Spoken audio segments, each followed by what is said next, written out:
Good morning mga kaibigan, mga kasama, mga kasangga, mga kaanak, mga kapindot, mga kainas, saan man kayo lupalop naroon. Ito sila kayo bumabati ng isang maligayang Pasko at maligong bagong taon sa inyong lahat. Naway tayo ay maging masaya, malusog at kaaya-aya sa araw ng Kapaskuhan.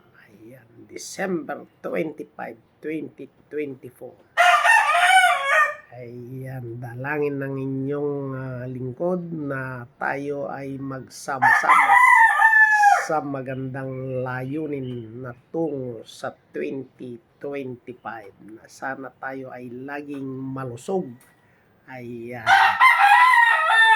para magampanan natin ang ating mga gawain. Ayan naman. At syempre mahalin natin ang mga mahal natin sa buhay.